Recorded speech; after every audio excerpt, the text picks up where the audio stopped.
C'est un génie extraordinaire. Les yeux dans les yeux, le défi terrible entre Néo-Zélandais et Français sur ce haka. Oh le frisson Thierry. C'est bon, oh, c'est bon Thierry. C'est très bon ça. Bonjour et bienvenue. Retour de l'After Rugby de la Sports Management School 3e édition. Nous sommes ravis de vous retrouver. Je suis Mickaël Tapiro, le fondateur de la Sports Management School. Je suis aujourd'hui entouré d'invités prestigieux dans le monde du rugby, mais pas que je vais avoir le plaisir de vous présenter. Bonjour Thomas Othon de la Ligue nationale de rugby. Salut Mickaël. Comment ça va ? Bah ça va super bien. Écoute, très bien. Coupe du Monde, bien speed. Allez les Bleus. Allez les Bleus. RSE et communication à la Ligue nationale de rugby, c'est bien ça ? Exactement. Très bien. Pour la Pro D2 et pour le Top 14 ?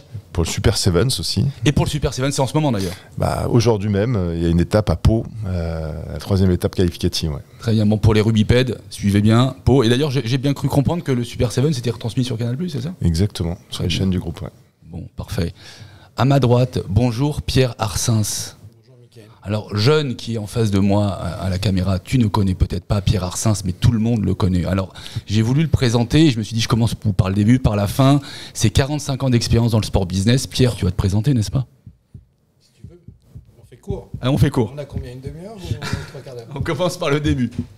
Non, globalement, effectivement, 43 ans dans le sport, plusieurs activités, dont une longue période comme patron chez Adidas. Et ensuite... avec Qatar Sport Investment sur la présidence de Burdasport, et ensuite j'ai refondé Hungaria. Donc j'ai eu à sponsoriser et l'équipe de France de rugby et de nombreux clubs. Et j'ai eu la chance et l'honneur d'être avec eux quand ils ont eu beaucoup de succès, notamment le RCT quand ils ont été champions d'Europe, ou le Stade Rochelet récemment. Une bonne pioche en tout cas. Une bonne pioche, donc j'ai plutôt eu un porte-bonheur. Pour certains qui ne connaissent pas la marque Burda, la Burda est arrivée avec l'impact des Qatariens dans le monde du sport. Ils avaient décidé de faire un concurrent à Nike, ça s'est passé comme ça. Ils avaient pris les meilleurs, dont Pierre. Ça a été un peu plus difficile vers la fin. Et Hungaria, par contre, alors moi je me souviens, je suis un vieux, je suis un boomer. Je courais dans la cour du lycée avec des chaussures Hungaria. C'est une marque qui existait déjà depuis et qui a été remise au goût du jour, et notamment autour du rugby. C'était la plus vieille marque de sport française, créée en 1931, du nom d'une comète et non pas de la Hongrie. Et à l'époque, c'était Platini, Proisy, Guidru qui étaient leurs ambassadeurs. Donc si on resitue aujourd'hui, ça donnerait une marque Proté. Et ça avait été racheté par Adidas pour récupérer leurs outils de production en France et pour récupérer les parts de marché, parce qu'il n'y avait pas de successeur. Et moi, j'ai refondé la marque en partant de zéro, et j'ai eu le bonheur de sponsoriser le Stade de Reims dans le foot, le Stade Rochelet quand il recommençait la reconquête. Donc c'était un parcours génial, et j'avais continué avec Toulon que j'avais déjà sur Burdasport. Donc très bien. On a vécu des bons moments. Très bien, donc là, l'air de rien, un petit panégyrique sur l'environnement du rugby qui évolue beaucoup, qui évolue avec les marques, qui évolue aussi avec les compétitions, on le voit, mais qui évolue aussi avec l'équipe de France. On en reparle. Alors là, on est un petit peu dans le ventre mou de la Coupe du Monde. C'est vrai qu'on pourrait en parler. Avoir des poules à 5, est-ce que c'est ni fait ni à faire, ou est-ce que ça a été fait en fonction des desiderata des clubs ou de World Rugby ? C'est World Rugby qui décide des formats de ces compétitions de la Coupe du Monde. Je sais qu'ils réfléchissent actuellement à passer à 6 poules, de 4. Donc ça ferait 24 équipes. Ce serait plus court. Ce qui permettrait de raccourcir un petit peu aussi la Coupe du Monde, parce que c'est vrai que cette semaine, c'est long. Mais non, c'est le format, c'est vraiment l'organisateur de la Coupe du Monde, en l'occurrence World Rugby, qui le décide. Ouais. D'accord, avec donc des éléments qui devraient changer. En tout état de cause, cette longueur dans la compétition arrange beaucoup la France, arrange beaucoup l'équipe de France, et arrange beaucoup évidemment notre Astérix à nous tous, Antoine Dupont, qui a été opéré, 2 plaques sur la pommette, le compte à rebours a commencé. Peut-on, et ça c'est le premier thème de la journée, peut-on gagner sans Antoine Dupont ? Pierre ? Alors, préambule, je J'ai un copain à Biarritz, qui, il n'y a pas plus tard qu'il y a 48 heures, m'a dit, il y a le théorème de Dupont, c'est regarde dans n'importe qui, quel que soit son univers, et t'attends 3 minutes avant qu'il te parle de Dupont. Donc toi, tu as mis 3 minutes 50, donc tu es hors du théorème, mais ça forcément Dupont pas. est dans toutes les discussions. Il y a plusieurs thématiques que tu as abordées. La longueur de la Coupe du Monde, elle est compliquée en termes de marketing. Pour un communicant comme Thomas, c'est comme si il a la même problématique cette année avec le top 14 qui s'arrête pendant X semaines. Tu perds le fil, c'est comme si tu avais une super série à la télé et puis pendant 3 mois, on te coupe le sifflet, tu n'as plus rien. Ça, c'est un vrai problème. Malheureusement, le rugby nécessite un temps de récupération qui est bien supérieur à celui du foot. Donc il faut au moins une semaine. Mais pour moi, en dehors de l'aspect de Dupont dont on va parler après, mais c'est un vrai drame que pendant 15 jours, l'équipe de France soit off micro, off caméra. Et du coup, on a l'impression de revenir aux heures de gloire de Secret Story. Et le moindre panari, le moindre cheveux qui tombent, ça en fait une histoire pas possible. Donc quelque part, la blessure d'Antoine Dupont tombe à point nommé. Alors c'est vrai qu'aujourd'hui, on ne sait pas quelle est la question, mais la réponse c'est Pierre Dupont dans tout, hein, même dans la presse généraliste. Et voilà. Antoine. Et j'ai dit Pierre. Oh pardon, Antoine. Ouais, merci de me corriger. Antoine Dupont. Et aujourd'hui, c'est extraordinaire. C'est un petit peu comme lorsqu'il y a un tsunami, tout le monde est météorologue. Aujourd'hui, il y a l'accident d'Antoine Dupont, donc on est à peu près tous chirurgiens maxillofacial. On connaît des théories, on a un espoir, et c'est toujours la même chose. C'est-à-dire qu'aujourd'hui, Antoine Dupont, qui est capitaine de l'équipe de France, qui est le récipiendaire de cette équipe qui est formidable, il est touché. Évidemment, tout le monde espère qu'il revienne. Est-ce que c'est bien raisonnable de s'imaginer qu'il puisse jouer pour le quart de finale qui sera le 14 ou le 15 octobre? Alors, il y a plein de papiers qui ont été faits sur la blessure. Et a priori, ils sont allés rechercher des gens qui ont subi le même traumatisme et les mêmes fractures. Et ils ont tous rejoué très rapidement. Et il y a un argument, il y a plusieurs arguments. Moi qui passe pour le cirque Bouglione, je vais être précis. Quel est le pourcentage de chance et combien d'accidents de ce type ont eu lieu sur la Coupe du Monde? Par celui de Dupont, il n'y en a pas eu d'autres. D'accord, mais enfin, ça n'enlève pas le risque. Ça n'enlève pas le risque. Donc, ça veut dire qu'il l'a eu une fois, pour qu'il retombe sur le même trauma, la chose. Ça, c'est le premier constat. C'est que tu as un pourcentage de chance que ça arrive, et celui-là est assez minime. La deuxième, c'est qu'a priori, quand on te met des plaques en titane, il a été suivi par l'expert mondial en la matière, qui se trouve être sur Toulouse, donc tant mieux. En fin de compte, le côté qui a été touché devient plus sécurisé, moins fragile que l'autre côté. Donc le risque que ça explose du côté où il a été abîmé est moindre que celui sur celui qui n'a pas été consolidé. D'accord, Pierre. Troisième point. Étant entendu qu'il y a un délai médical, ok, au-delà duquel... J'y viens. Voilà. J'y viens. Ensuite, il y a le problème de l'échymose et de la contusion que ça a provoqué, voire la commotion cérébrale que le choc a pu, mais qui sont indépendantes de la solidité. C'est comme si sur une voiture, tu prends un sacré pète, et la carrosserie, tu la retapes, tu la consolides. Elle ne va pas repéter de ce côté-là. Mais est-ce que le châssis a tenu le coup? Est-ce que les suspensions sont bien? Est-ce que le parallélisme des roues continue? C'est ça la question. Et après, il y a le facteur psychologique pour Antoine. Est-ce qu'il va avoir une crainte? Et la très mauvaise nouvelle, c'est qu'a priori, on va jouer l'Afrique du Sud, et qui ne sont pas des violoncellistes, qui sont plutôt des bouchers. Et qu'a priori, déjà en temps normal, dans le rugby, tu as tendance à viser des joueurs clés de l'équipe adverse. Tu n'as qu'à voir ceux qui jouent contre Sexton ou d'autres équipes. Comme par hasard, le plaquage est un peu retardé, il se prend le bouillon et il prend un arrêt buffet en permanence. Là, Antoine Dupont, il est visé systématiquement. Et en plus, par rapport aux Africains du Sud, même s'ils ne vont pas faire exprès de vouloir le blesser, ils vont vouloir le marquer physiquement et qu'il puisse éventuellement sortir. Sans compter que ça amène dans la répartition des remplaçants une décision tactique. Évidemment. Si les autres font un 7-1, 7 avant, un arrière, nous, on ne pourra pas faire 7 avant et un arrière. Parce qu'il y aura un risque. Donc tout joue à ce niveau-là. Évidemment. Thomas, Antoine Dupont, c'est bien la tête de gondole de la France du rugby. À la fois pour l'équipe de France, mais aussi pour le championnat top 14. C'est un joueur emblématique, c'est le capitaine de l'équipe de France, donc oui, évidemment. C'est la tête de gondole. Après, est-ce qu'il était remplaçable ? C'est la question. C'est le sujet aujourd'hui. Est-ce qu'il était remplaçable ? Nous, à la Ligue, on a essayé de mettre en place un système pour que justement, chaque joueur de l'équipe de France ait sa doublure, ou presque, ou sa triplure, ou sa quadruplure dans les clubs. Et aujourd'hui, il n'y a pas eu d'équipe dans les tops équipes à la Coupe du Monde. Il n'y a pas une équipe qui a eu autant de blessés que la France. Aldrit, récemment. Willem C. Antonio, Danty, Baye, Marchand, Ntamak, Dupont. Enfin, normalement, c'est... Là, je viens de faire l'équipe type de l'équipe de France. Et pourtant, on a battu les Blacks. Et pourtant, on est toujours là, on est premiers, on a écrasé les Namibiens. Donc, qu'est-ce que ça veut dire, ça ? Ça veut dire que derrière, il y a un vivier, il y a un réservoir de joueurs dans les clubs.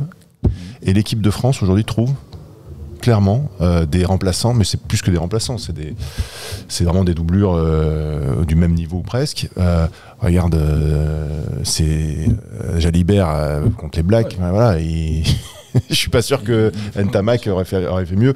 Donc si tu veux, nous, c'est une réforme en particulier qui a mis ça en place, qui s'appelle les GIF, les joueurs issus des filières de formation, qui permettait de donner la priorité à des joueurs issus des filières de formation françaises dans les clubs de top 14 et de Pro D2. Donc on mettait des quotas, on a mis des quotas, et aujourd'hui c'est encore le cas, pour que ces joueurs puissent jouer en priorité. Et du coup, on l'a vu encore, là on est champion du monde des moins de 20 ans pour la 3e fois consécutive. Je veux dire, même si on gagne pas la Coupe du Monde cette année, et j'espère qu'on va la gagner évidemment, on la gagnera dans 4 ans, et peut-être même dans 8 ans. parce qu'on a créé ce réservoir-là aussi. Et c'est vrai que... Contre l'avis de certains présidents à l'époque. À l'époque, parce qu'il y avait les stars étaient internationales, donc on avait envie d'avoir toutes les meilleures stars. Tu étais bien placé pour le savoir, toi qui as travaillé avec Toulon. Mais pour le coup, aujourd'hui, je pense qu'il n'y a pas un président qui dit que c'était un mauvais choix, cette mesure. C'est apporté à l'actif de la Ligue d'avoir fait ce choix raisonnable et raisonné. Et c'est vraiment une super décision.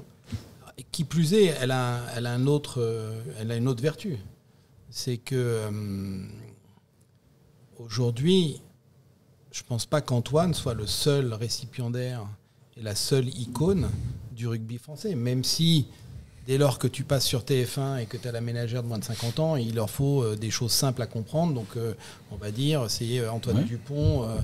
Mais tu as des numéros 1 mondiaux sur certains postes, t'en as 5-6 dans l'équipe type mondiale.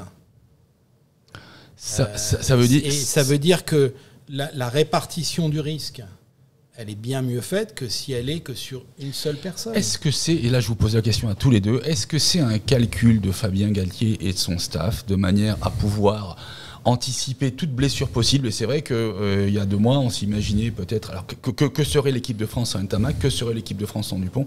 C'était difficile d'imaginer que serait l'équipe de France sans Dupont et Ntamak. Est-ce que c'était prévu par le staff? J'imagine, parce qu'aujourd'hui, on le voit bien, et d'ailleurs tu en attestes, les 3 demi-mêlées qui ont été pris pour la Coupe du Monde sont de très bon niveau. Et tout à l'heure, on posera la question de savoir est-ce qu'on est capable d'être champion du monde sans le meilleur joueur du monde. Ça, c'est autre chose. Mais aujourd'hui, est-ce qu'on est capable de les livrer? Oui.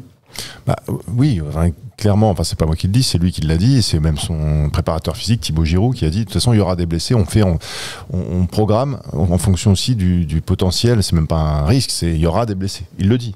Et il y a eu des blessés, et il y en aura certainement encore dans la Coupe du Monde. Moi, j'ai croisé Fabien. Il m'a dit, c'était au mois de mai. On travaille sur un schéma où Antoine Dupont se claque 5 minutes avant le début de la finale. D'accord. Ils bossent vraiment sur toutes les options. Ils ont bossé sur tous les schémas, tous les scénarios, c'est ça, Thomas? C'est ça. Et effectivement, la Ligue doit être absolument saluée. Pas parce que Thomas est là, mais parce que autoriser et permettre 42 joueurs pour chaque entraînement et qu'ils ont fait des entraînements à balles réelles. Ce qui demande des efforts auprès des clubs, hein, c'est bien ça. Parce que moi, j'ai souvenir d'une sortie de route en Écosse, je crois, et il y a Parra et Lopez qui font la gueule contre Saint-André. Non, pas Saint-André, c'était déjà... Noves. Non, c'était plus Noves, c'était juste avant au Japon. Oui, d'accord. Moustache. Oui, Moustachu. Non, son surnom c'est Moustache, ouais. Jacques Brunel. Jacques, si tu nous entends. Et Parra et Lopez dit, mais on joue comme des cons parce qu'on s'entraîne comme des cons. Et ils n'ont plus jamais mis un pied en équipe de France. Mais là où en caricaturant, parce que j'étais pas dans la vision et ça serait pas bien par rapport à Jacques Brunel qui a son parcours et qui a eu des résultats, mais dans n'importe quel sport, à un moment donné, on était en retard. La façon dont on s'entraînait, on prenait des échauffements, petit tour de terrain, bouclier, paf, paf, paf, 3 coups d'essai, et puis on rentrait boire des coups. Quand Eddie Jones et les autres faisaient quadriller, millimétrer, avaient des drones, des caméras, 50 préparateurs, des capteurs sur tous les maillots, et un certain nombre de choses. Donc ce que Fabien, Thibaut, Christian... Karim amène, c'est une et William amène une hyper professionnalisation. Et on peut penser ce qu'on veut, mais Bernard Laporte a donné les moyens à l'équipe de France d'un point de vue fédéral, ce qui n'avait jamais été donné avant. Il n'a pas simplement dégagé Noves pour mettre son pote Galtier. Galtier était connu, et Fabien, j'adore Fabien, mais il a fait un passage éclair à Toulon. Ça s'est mal passé parce qu'a priori, je pense qu'il avait d'autres soucis à gérer personnellement, donc il n'était pas dispo à ce moment-là pour donner la quintessence de ses possibilités. Mais Fabien était reconnu depuis qu'il avait fait le Stade français, qu'il était parti avec les Argentins, qu'il avait fait des stages d'études en Nouvelle-Zélande et autres. Et entraîné à Montpellier aussi. Il était allé jouer en Afrique du Sud. Il avait une ouverture sur l'international qui était bien supérieure à des mecs qui étaient les entraîneurs français cassoulés, qui parlent que le français. Parce que si tu parles pas l'anglais, c'est difficile d'aller échanger avec les gens. Si tu parles pas d'autres langues, si tu veux pas, t'es pas apte au voyage et que t'as pas cette envie de connaissance. Donc Fabien a amené cette technologie et la Ligue a amené les moyens humains qui sont les joueurs en disant au club, investissez sur cette équipe parce que s'ils deviennent des stars, c'est vos stades qui vont être remplis. Et c'est ça qui va se passer. C'est-à-dire qu'après la Coupe du Monde, tout le monde va vouloir voir, pas que Dupont. Ils vont vouloir voir Aldrid, ils vont voir Gamain-Villiers, le jeune Bellet, Ramos. Donc il y a une montée incroyable et qui a été un travail d'équipe. La Fédé a donné des moyens financiers comme ils n'en avaient jamais donné. La Ligue a dit au club, mettez un mouchoir sur les doublons et les machins, mais ça va vous payer aucun tube parce que ça va être super. Et ça va remplir les stades. Et pas seulement à La Rochelle qui fait sale depuis 75 matchs, mais ça remplit partout. Le fait d'avoir re-signé avec Canal bien avant tout le monde, ça donne une assise, une couverture qui en fait aussi des vedettes. Parce que Antoine, il sort, mais aujourd'hui, c'est pas le meilleur joueur du monde. Il n'a pas ce titre. Il l'a eu en 2021.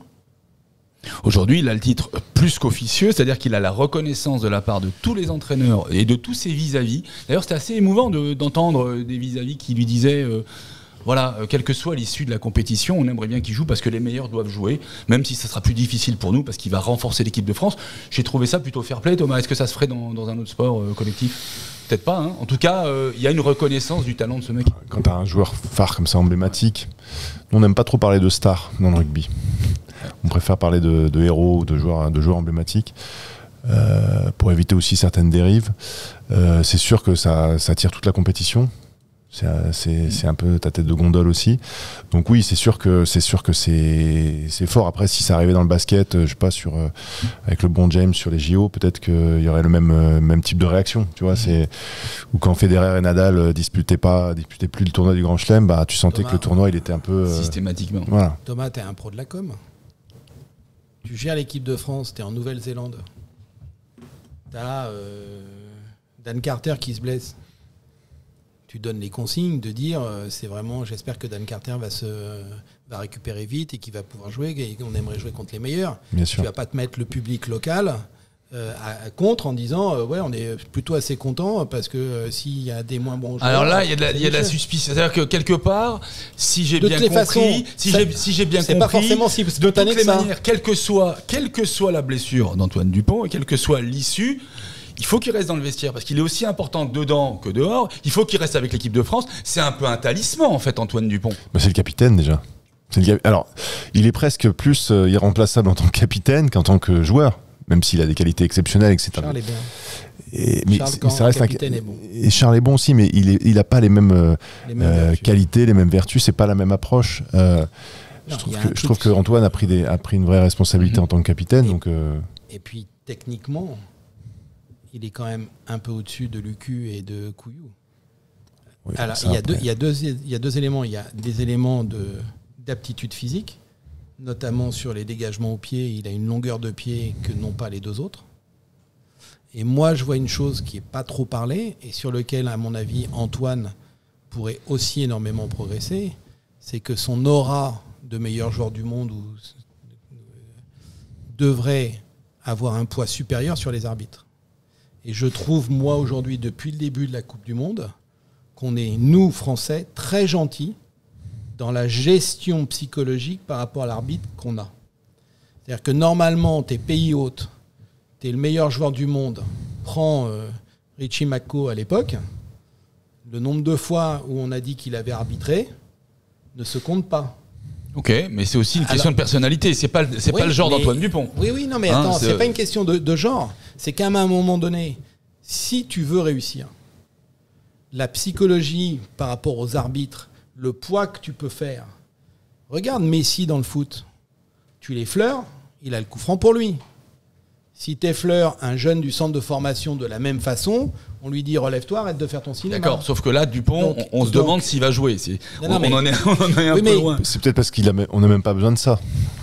Oui, là c'est. Alors, je pense qu'on en aura besoin parce qu'à partir des quarts de finale, je pense que quand tu vois les Irlandais, quand tu vois les Africains du Sud, ils se gênent pas pour mettre une pression terrible sur l'arbitre et les Blacks aussi. Mais on va en parler, ce sera le deuxième sujet. Je pense qu'on a une petite faiblesse à ce niveau-là. On va en parler. Alors justement, ce qui est extrêmement positif, c'est que voilà, le plateau est profondément optimiste.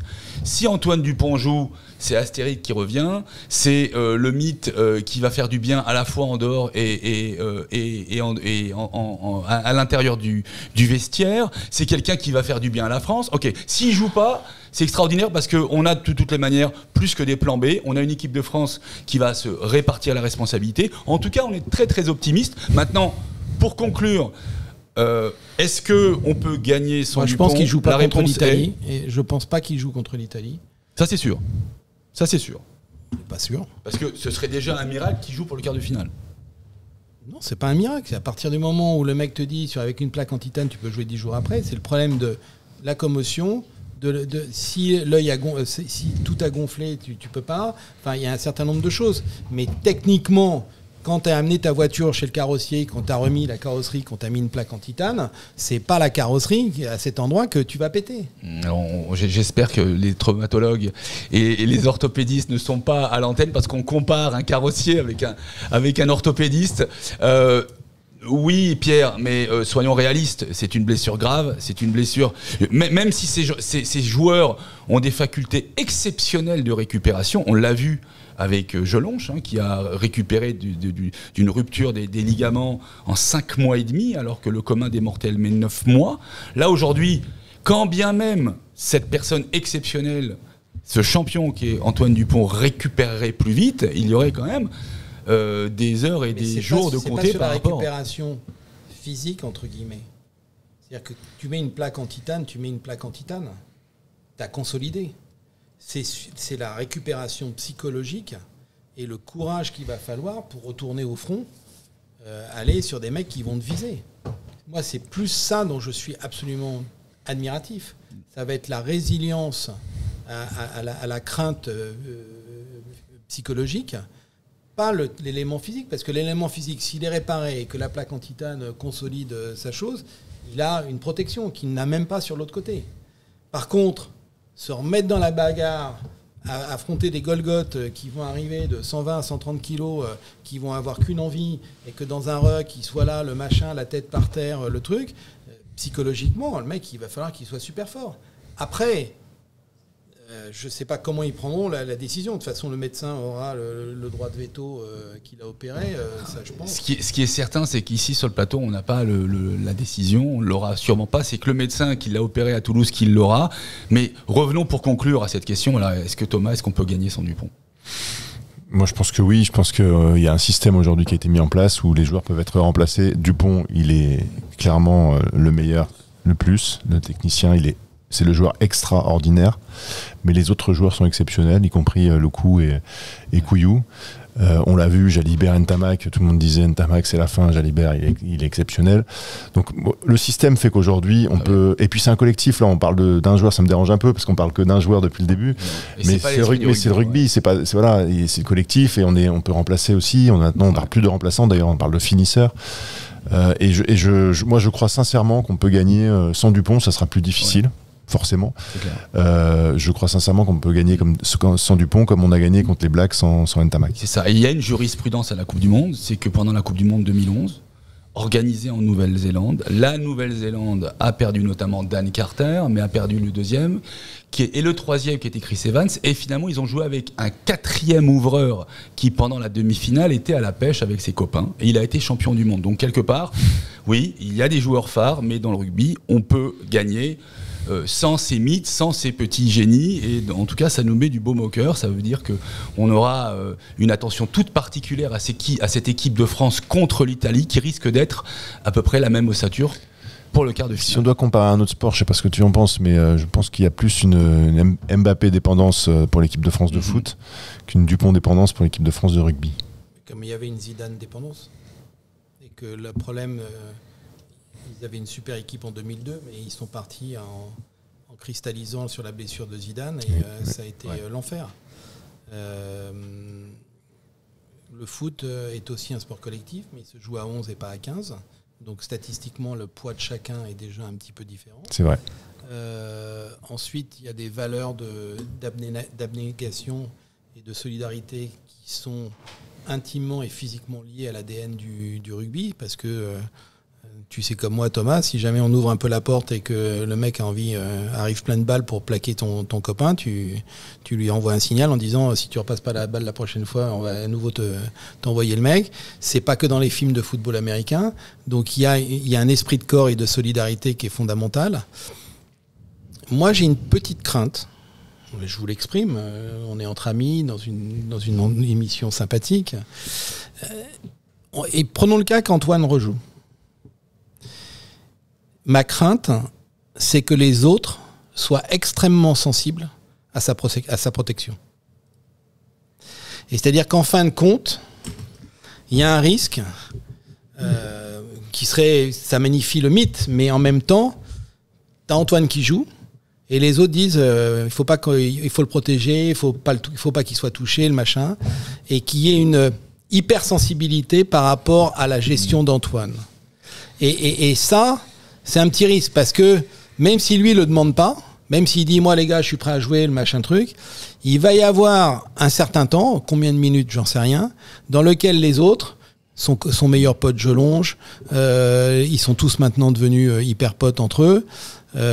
Si un boc se rue sur Antoine, il dégage, il prend le plaquage d'Etzebed ou d'un autre plein fer et qu'il est sur le carreau.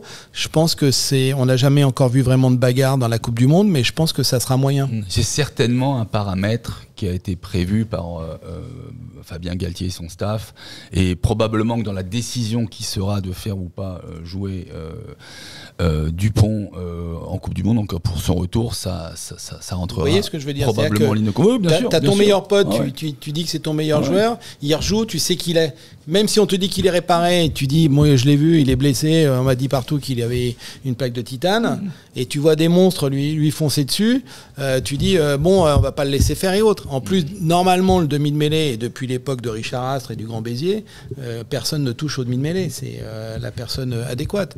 Alors là encore plus.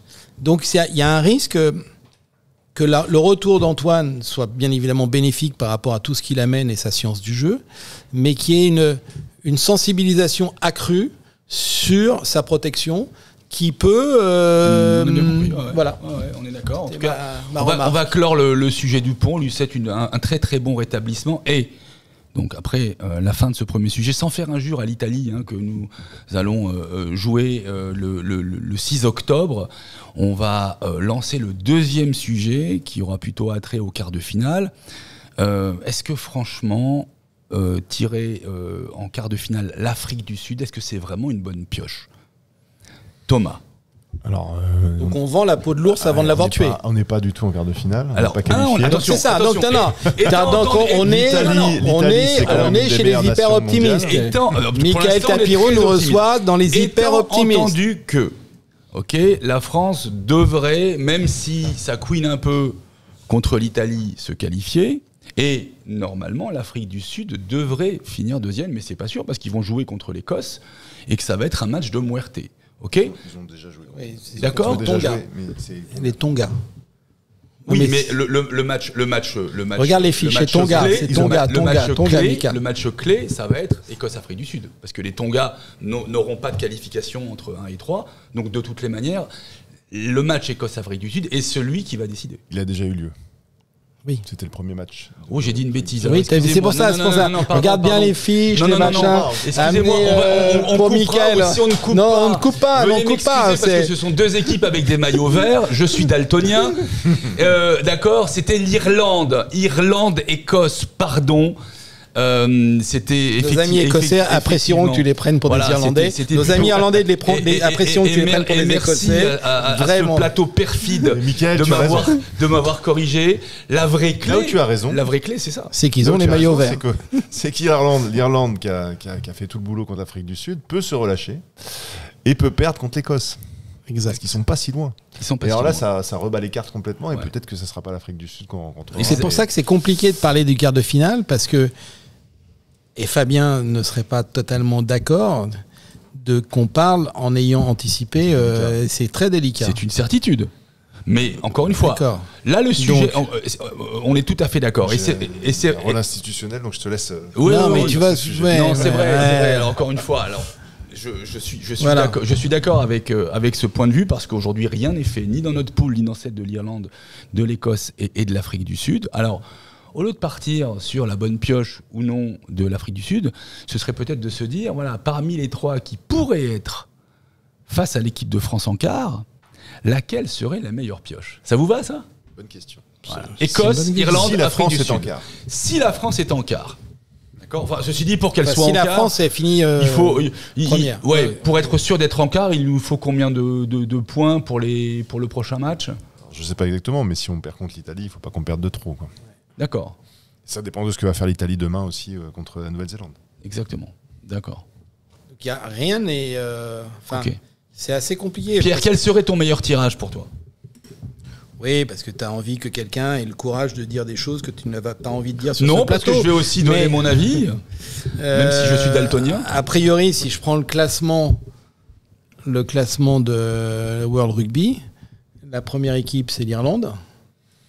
Et moi, je les ai vus sauvages, organisés, avec un maître à jouer qui est Sexton, qui est toujours pas mis sur le carreau, et avec des joueurs qui ont une influence sur les arbitres. Okay. Donc c'est une équipe très, très compliquée. Et en plus, qui nous a battus chez elle, mais qui nous a battus quand même, et c'est une des rares qui nous ait battus. Qui nous a battus les mains sur le guidon. Thomas, est-ce que sur les... Moi j'ai vu une équipe d'Afrique du Sud qui aurait dû gagner. Ouais. Qui aurait dû gagner. Ils ont tout raté au pied, ou presque. Donc, et qui est très physique, avec peut-être un numéro 9 un peu affaibli, ou comme tu disais très justement, un risque psychologique sur sa partie phisique. Donc, moi je pense sur Fab de Klerk.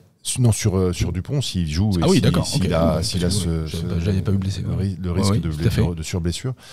Donc moi je pense que l'Afrique du Sud c'est pas le meilleur tirage, clairement. C'est pas le meilleur tirage parce que ils vont mettre Pollard certainement, qui est un métronome qui joue à Montpellier.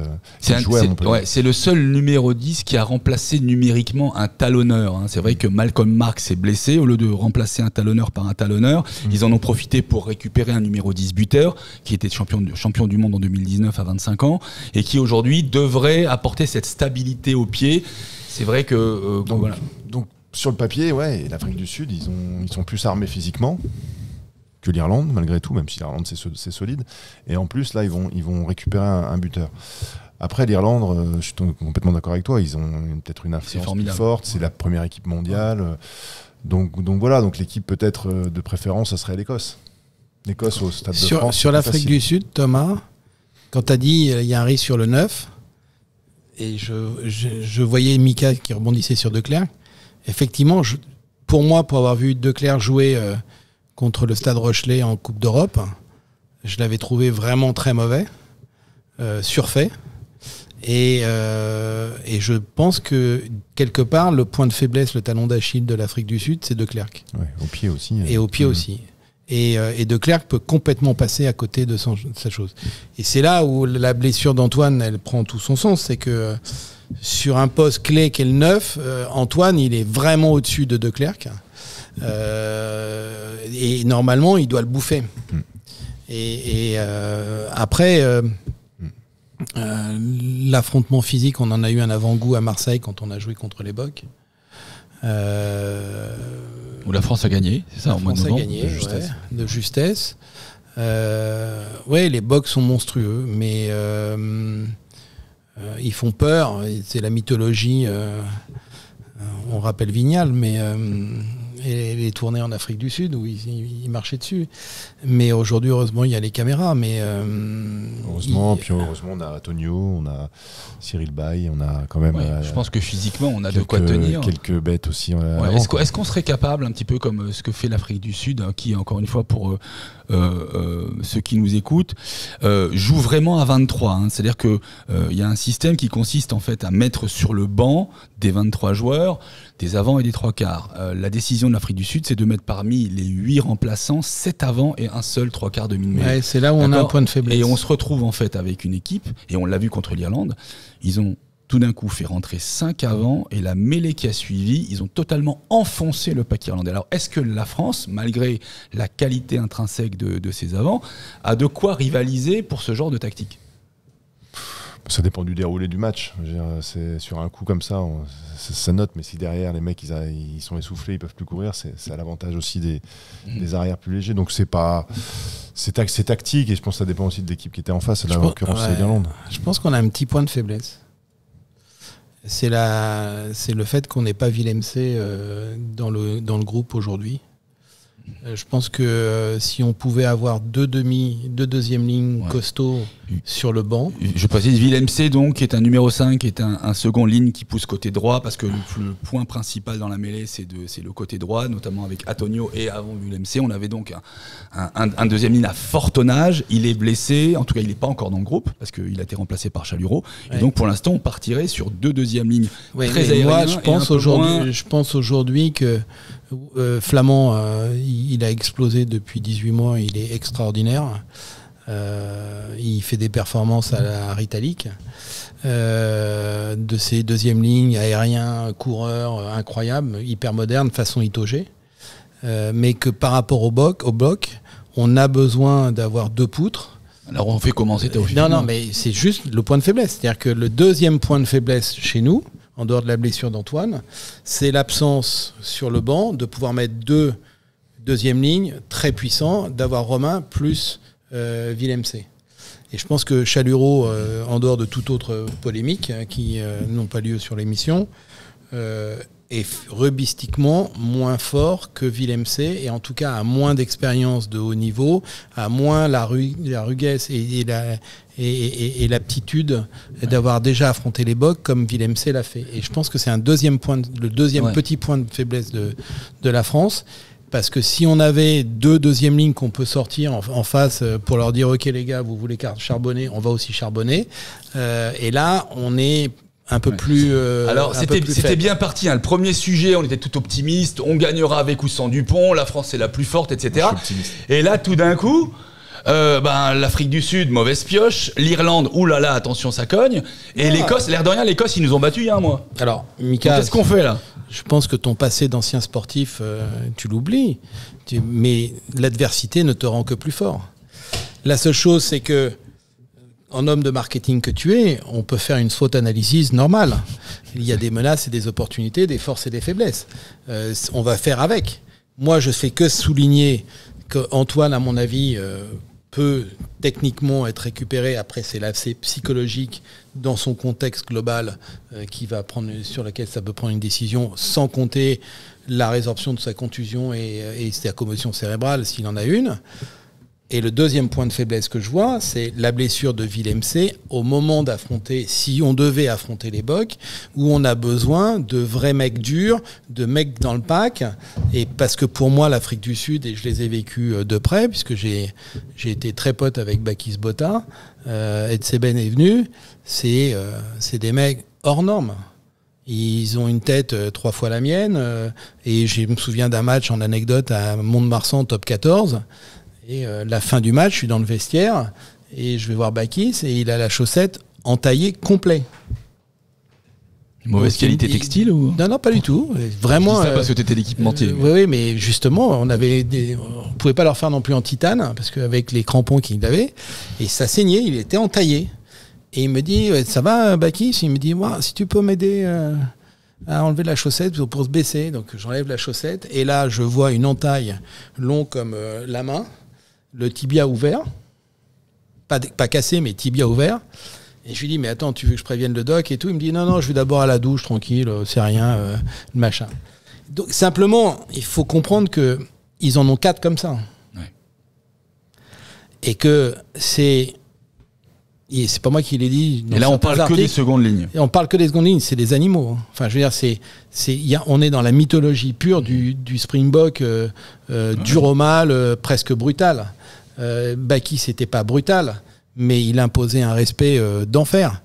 Quand il y avait un début de bagarre, il arrivait, il passait devant, il se marrait, il disait, les gars, on commence ou pas? Non, c'est bon, Bakis, on va régler le problème. Ça calme tout de suite. Ouais. Ça faisait baisser de 5 degrés la température. Et ils ont cette qualité-là. Ouais. Et sur les troisièmes lignes... Ils sont plus vite. Parce que les rucks et les mêlées, enfin les mêlées surtout, ont autant d'importance qu'à l'époque de Bakis, je sais pas. Ouais. On en fait beaucoup moins. Je pense que Thibaut Giroud a mis l'équipe de France à un niveau de performance athlétique jamais atteint. Qu'aujourd'hui, au lieu de prendre des pions à la fin des matchs, c'est nous qui en mettons et on finit mieux nos matchs. Donc on a vraiment dans nos forces aujourd'hui, si on fait une analyse, tu vois, un peu marketing, on est dans une école de market du sport, donc il faut qu'on utilise nos atouts. Il y a une qualité d'entraînement physique et de performance athlétique qui est hors norme, avec des joueurs qui sont athlétiquement rivalisant avec les Bocs et les Springboks et qui en plus ont une qualité de main rugbystique assez supérieure parce que Aldrid, Cross, Woki, Flamand, Gelon, Olivon, t'as des athlètes, t'as des mecs incroyables. Moi, là, je te dis, le seul point de les 3 petits points de faiblesse, c'est notre capacité par rapport aux anglo-saxons à demander les fautes et à obtenir des cartons jaunes, des cartons rouges que les Irlandais peuvent avoir plus facilement que nous. Voilà, ça c'est la première chose. Il y a l'aspect psychologique du traitement qui viennent ou qui viennent pas d'Antoine, parce que même s'il est physiquement apte, parce que s'il n'est pas physiquement apte, de toute façon il n'aura pas l'autorisation de jouer, mais s'il est physiquement apte, il peut y avoir un petit souci de sensibilisation des autres. Et le deuxième ligne où, sur le banc, tu peux pas avoir 2 mecs qui ont fait des joutes internationales parce que Chaluro, il n'a pas ce vécu-là. Alors, il peut se révéler. Hein. Ouais. Je veux dire, Flamand s'est bien révélé un jour et du jour au lendemain, on pensait pour un... Bien sûr. Et pour terminer sur le sujet, Thomas, est-ce que le public, parce qu'on est à la maison, hein, on a bien vu que ça pouvait jouer un rôle, hein, la Nouvelle-Zélande a gagné chez elle en 2011, est-ce que le public peut être le 16e homme? Est-ce que le public peut être le facteur X si tant est qu'il puisse nous aider à pousser? Oui. sûr et certain. C'est sûr et certain. Enfin, je sais pas, pour avoir vécu le France-Nouvelle-Zélande, c'était une ambiance incroyable. J'avais vécu aussi celui au mois de novembre l'année dernière, qui était aussi exceptionnel. Le public, surtout au Stade de France, mais aussi dans les autres stades, joue un rôle majeur. Et c'est un vrai, réel avantage, je pense, qui peut venir compenser, en effet, je suis d'accord avec toi, les inconvénients ou les petits handicaps qu'on peut avoir par ailleurs, d'avoir ce public derrière l'équipe. Je vais compléter Thomas, et je vais faire part de mon expérience de 98. Puisqu'à l'époque, j'étais vraiment très proche de l'équipe de France de foot. Et en fin de compte, il y avait déjà le rôle du 12e homme qui était, enfin là, en l'occurrence, c'était le 12e, puisqu'on jouait à domicile. Mais je crois que plus encore, c'est l'amour et l'engouement national sur le territoire, en dehors du match même, qui les avait pris aux tripes. C'est-à-dire que la remontée, si vous vous souvenez, pour ceux qui sont pas nus, de Clairefontaine jusqu'au Stade de France, pour la finale, où il y a eu une haie de voitures, de scooters, de personnes depuis Clairefontaine jusqu'au Stade de France, les mecs qui étaient dans le bus, ils m'ont tous dit, on hallucinait. Et on est arrivé au stade en se disant, mais c'est pas possible, il faut qu'on gagne, enfin on peut pas perdre. Et c'est pas seulement, tu vois, ils sont pas arrivés dans une bulle et puis ils sont arrivés au stade. Le fait que cet accompagnement, et moi je crois qu'aujourd'hui l'équipe de France de rugby, elle mérite et elle obtient un amour spontané et vraiment entier du peuple. Et donc c'est pas seulement rugby, c'est une équipe où on dit tiens, on est fiers de nous Français et de ce qu'on représente, et que je pense que ça, et Fabien l'a plutôt bien géré parce qu'il a tenu compte des expériences qu'il a eu en tant que joueur, qu'il a vu dans d'autres Coupes du Monde. Il a tenu compte des expériences quand les Australiens ont été champions du monde. C'était une des équipes qui s'est ouvert le plus aux autres. Les All Blacks, traditionnellement, ne sont jamais refermés sur eux-mêmes. C'était vraiment très français de se mettre des coups de casque dans les vestiaires et de voir personne, ni la famille, ni les amis, ni personne. Et je pense que Fabien, sur cette Coupe du Monde, a tenu compte de cette réflexion. Il l'a fait quand ils sont allés à Cap-Breton et qu'ils ont amené leur famille et leurs enfants alors qu'ils allaient s'entraîner le soir, ils les voyaient. Pour pas qu'ils s'isolent. Pour pas qu'ils s'isolent et pour pas qu'ils fassent 3 mois ou 4 mois que entre eux et ils deviennent fous. Et je pense que du coup de cette ouverture, ils ont le retour d'amour et de ce qui se passe. Ils ont ce retour. Ils restent en contact. Quand ils sont allés avant-hier, puisque on est vendredi, donc avant-hier, ils sont allés voir des enfants handicapés dans une école, et les mecs sont sortis, et ils ont vu 500 gamins qui leur ont dit on vous aime, le machin, le truc, et ils prennent conscience en lisant ils sont pas fermés sur eux-mêmes, et ils savent qu'ils ont un engouement qui est pas simplement les 80 000 personnes qui seront au stade. C'est-à-dire qu'ils ont 40, 50, 60 millions de Français qui vont pousser, qui vont les accompagner. Et ça, je pense que c'est une vraie force. Encore plus que simplement le fait de jouer. C'est de l'avant. Ils sont portés par un peu comme l'Afrique du Sud, quand ils étaient au Japon, ils n'étaient pas portés par le public local, mais ils étaient portés par une force qui était haute que celle du rugby. Et je pense que l'équipe de France, sur cette Coupe du Monde, si on a un point de supplément, c'est ce qu'on appelle le supplément d'âme, il va venir de cet engouement de l'ensemble du territoire et pas simplement des 80 000 mecs qui seront au stade. On n'est plus dans un domaine d'aficionados et de fans très précis. Moi, j'ai eu la chance de vivre la demi-finale de La Rochelle à Bordeaux en Champions League. Quant à Champions Cup, lapsus révélateur. T'as 40 000... Un fouteux s'est glissé parmi nous. T'as 40 000... Sauriez-vous le reconnaître? T'as 40 000 Rochelais noirs et jaunes, et c'était une ambiance de dingue. Et quand les mecs arrivent, ils voient pas que le stade, ils ont les images, ils ont les textos, ils ont leurs potes qui leur disent « Mais attends, on est tous venus en bagnole, tout le monde est comme des fous. » Et t'es porté. Et Ronan O'Gara, qui est quand même un Irlandais assez sec et précis sur les choses, il a dit « Mais c'est cet amour de la ville et de la région pour lequel on joue. Pas simplement des 15 000 mecs qui sont dans le stade. C'est tout le monde. Et je pense qu'au niveau de l'équipe de France de rugby, ils ont réussi à embarquer tout le monde, mais vraiment. Il y a un autre élément, c'est que même si Canal+ fait un super boulot sur le rugby. La puissance de TF1 fait que ça va toucher ma mère, ma soeur, ma cousine, mon petit frère, le machin, alors que Canal reste quand même un gros match avec 2 millions d'abonnés. Ouais, je précise quand même que là, la Coupe du Monde est diffusée par TF1, M6 France 2, et France 2. France 3, M6. Ouais. C'est ça, hein. Ouais. D'accord. Mais ce que je veux te dire, c'est un vrai engouement national. Sauf que quand tu fais le 20h de TF1, le 21h. Non, mais c'est à 21h le match, mais il y a le 20h de TF1 avant. C'est la grande messe éditoriale. Tu as quand même des millions de téléspectateurs qui se font le 20h de TF1 parce que les mecs n'ont pas changé sur leurs zapettes et ils prennent le TF1. Ou France 2 parce qu'ils ont quelques matchs, donc ils peuvent pas ne pas oublier. Tu as une mise en scène et une communication sur le rugby comme il n'y a pas eu depuis jamais. Ouais. Est-ce que Thomas, l'impact de la Coupe du Monde, évidemment, va bénéficier aux clubs professionnels, mais aussi aux clubs amateurs. Est-ce qu'il y a un enjeu, si la France s'arrête en quart de finale, de voir un engouement s'affaisser, ou en tout cas un impact pour le rugby français décroître? On sait qu'on a des problématiques de recrutement, notamment auprès des jeunes. On sait qu'il y a de moins en moins de licenciés. Est-ce que ça pourrait freiner cet engouement? Alors déjà, le narratif, le storytelling de nos championnats ne s'est pas arrêté au début de la Coupe du Monde. C'est tout le but. Le but, c'est de prendre un peu de la lumière de cette Coupe du Monde et la mettre, et de prendre la lumière aussi des Bleus, les 15 de France, et la mettre sur nos championnats, le top 14, la Pro D2. Donc là, on n'a jamais, en termes de communication, on est vraiment sur une intensité équivalente à ce qu'on pourrait faire sur nos phases finales, sachant que les croissances de communauté sont même supérieures en ce moment, sur celles du top 14, sur Instagram par exemple, à ce qu'on fait sur une phase finale comme l'année dernière, et une finale avec La Rochelle-Toulouse. Donc ça prouve bien l'impact déjà pendant la Coupe du Monde, et nous, derrière, dans le narratif, on fait le lien. Il y a 137 joueurs de top 14 et Pro D2 qui disputent la Coupe du Monde. Tous les clubs de top 14 et Pro D2 ont moins. C'est nous qui avons le plus de joueurs, c'est ça? Évidemment, sur les deux championnats, c'est nous qui avons le plus de joueurs. Les 30 clubs professionnels, top 14 et Pro D2, ont tous au moins un joueur dans une équipe de la Coupe du Monde. Donc on est omniprésent et on essaye de faire le lien systématique en fonction de la performance des joueurs. Il y a un Anglais là qui va rejoindre le Racing qui a marqué 5 essais le week-end dernier. Enfin, tout ça on le met en avant avec des outils, des newsletters, on s'adresse aux médias. Donc c'est un travail qu'on fait pour vraiment garder ce lien avec la Coupe du Monde. Et puis après il y a l'après, comme tu dis.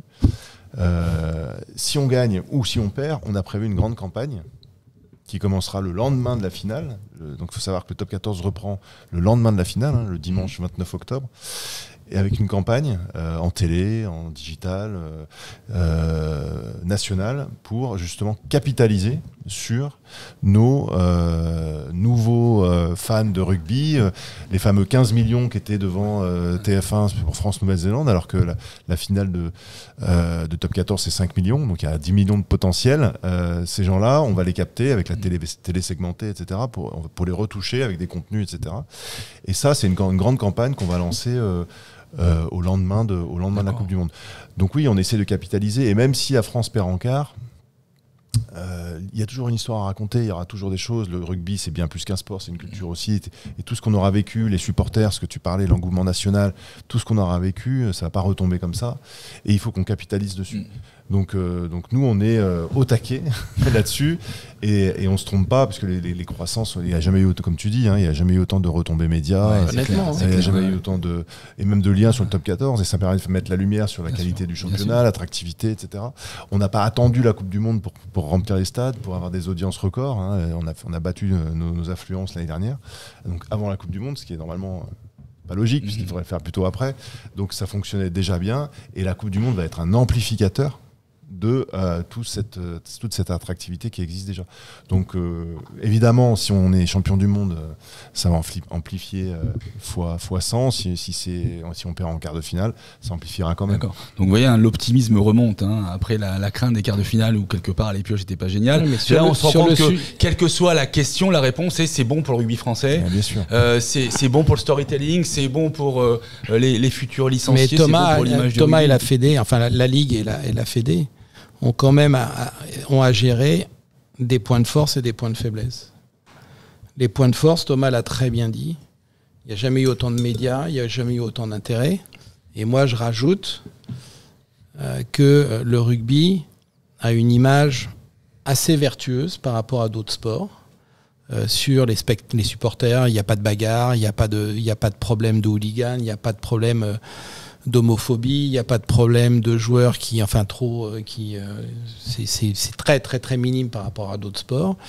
Il y a pour la Fédé, comme pour la Ligue, mais surtout pour la Fédé, puisque c'est elle qui gère les licenciés amateurs, et la Fédé ne gère que le rugby amateur, mais pour la Fédé, il y a quand même, pour gagner des licenciés, et les licenciés, tu les gagneras pas quand ils ont 25 ans ou 30 ans ou 35 ans, tu vas les gagner quand ils ont à partir de 5 ans jusqu'à 12 ans ou 13 ans. Et là, tu as la mère de famille qui dit, est-ce que mon gamin va se faire mal ? Enfin bon, ils vont pas découvrir que le rugby est un sport de combat collectif. Non, mais je pense que c'est un enjeu majeur pour l'augmentation des licenciés.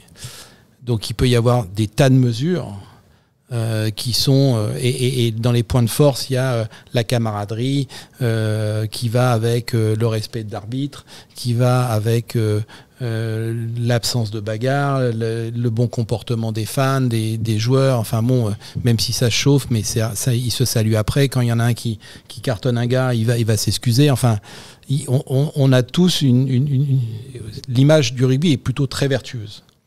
Mais il n'en demeure pas moins que s'ils veulent... Enfin, si j'étais à la Fédé, directeur de la com ou du marketing, il y a le vrai souci de comment convaincre que notre sport peut être raisonnablement praticable, donc avec un port de casque par exemple obligatoire, la mise en place d'une puce pour connaître avec une application l'encaissement des chocs et un certain nombre de choses. Je pense que tu as un volet sur les équipementiers, mais ça fait partie de la technologie qui peut être amenée pour aider sur la chose.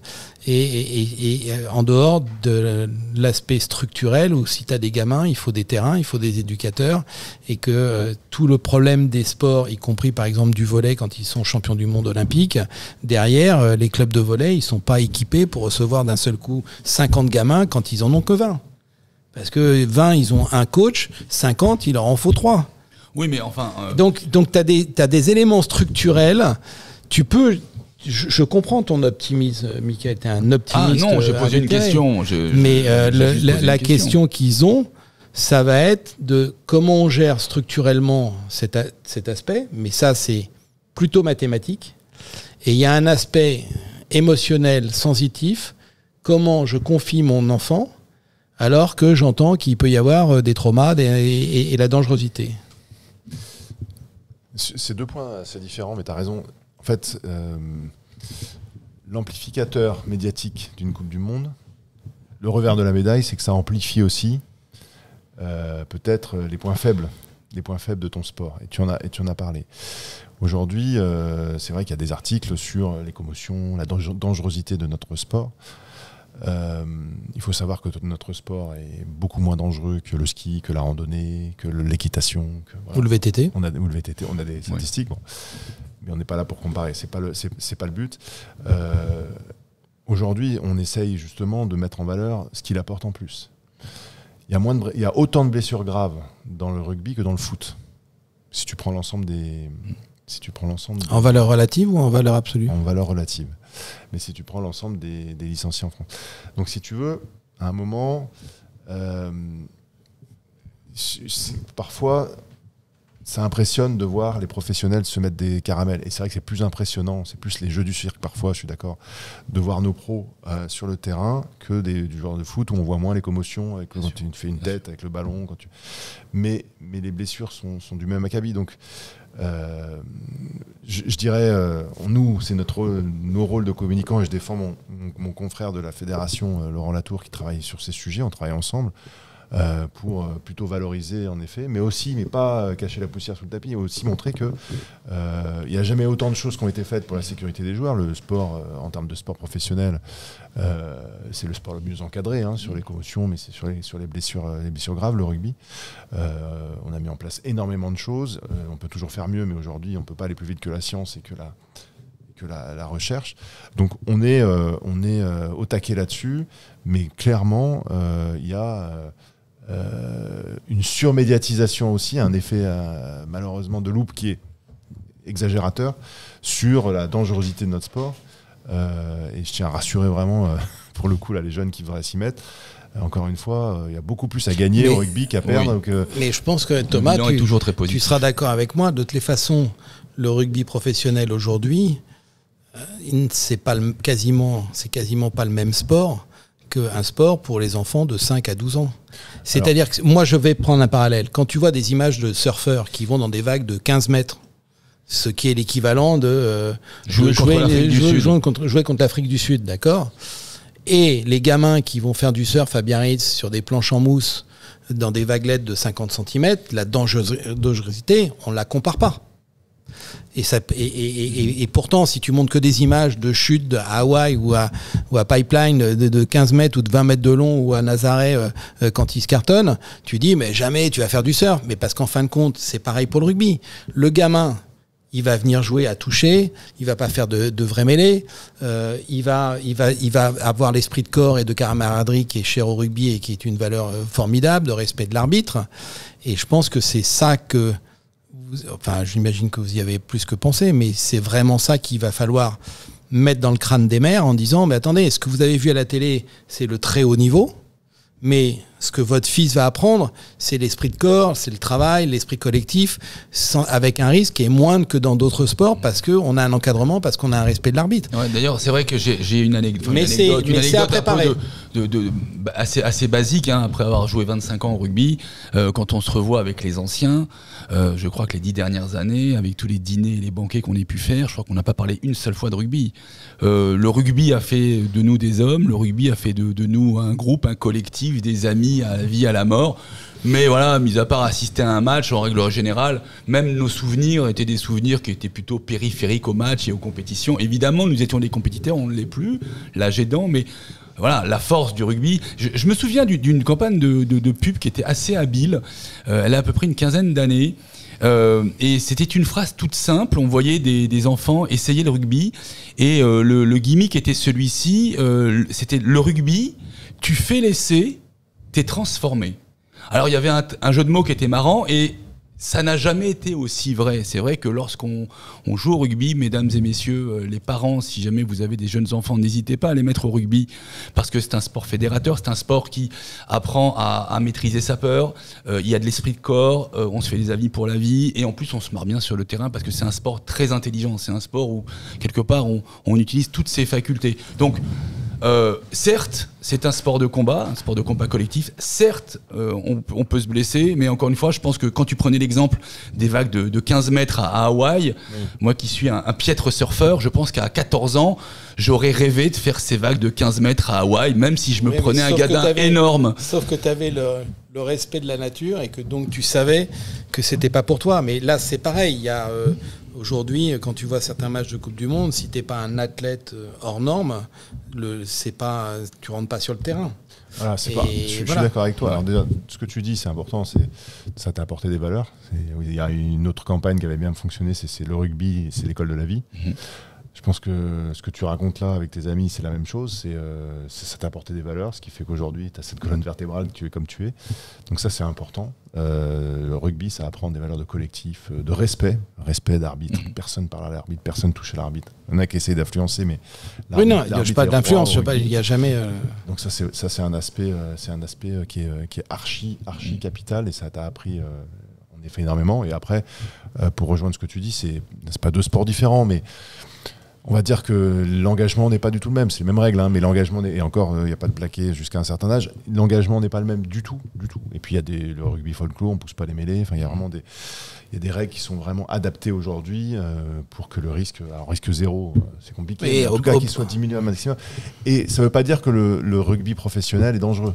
Aujourd'hui, le rugby professionnel a un encadrement qui est adapté en fait à sa pratique et à son intensité. Les protocoles commotion, les médecins de match, on a des caméras de partout avec un système qui s'appelle Vogo pour surveiller justement de tous les angles, les impacts, pour pouvoir immédiatement intervenir.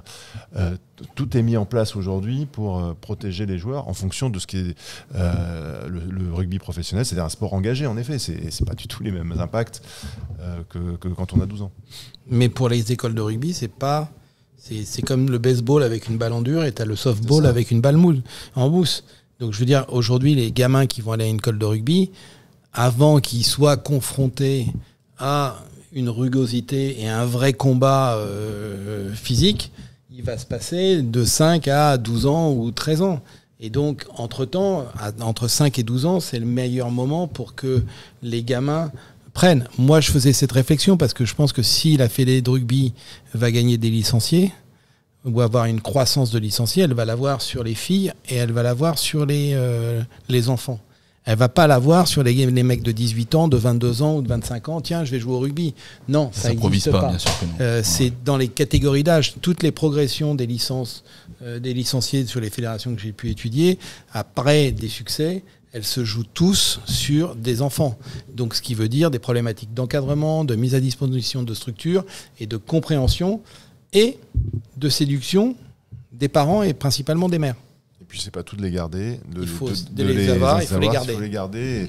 Et la nouvelle gouvernance là, de la fédération a mis en place un système d'apprentis en fait, qui vont venir en supplément dans les clubs pour accompagner les structures actuelles, notamment les structures d'encadrement et les entraîneurs, pour pouvoir gérer le surplus de licenciés. Ouais, et puis je pense que le plan de la nouvelle direction de la Fédé est aussi tourné vers le scolaire, quelque part. Donc il y a un effort, parce que c'est là, les enjeux sont là. C'est un juste retour des choses. Les enjeux sont là.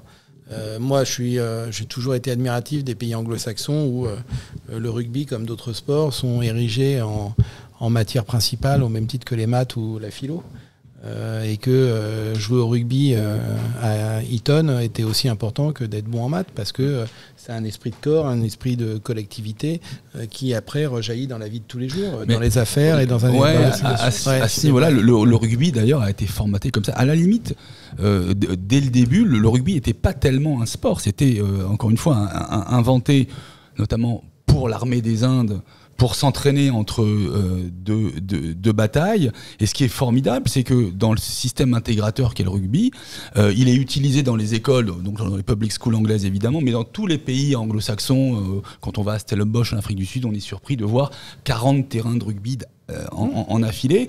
Ça fait partie non seulement de la culture, mais ça fait partie du cursus. Et c'est vrai qu'on se bat beaucoup pour que, en France, le sport puisse avoir voix au chapitre dans l'éducation des jeunes et des moins jeunes. Et c'est vrai que tout à l'heure, quand on parlait de rugby scolaire, oui, il y a deux sports qui notamment sont manifestes dans le rugby scolaire. C'est le hand, qui est un sport de préau. Tout le monde commence à jouer au hand à l'école.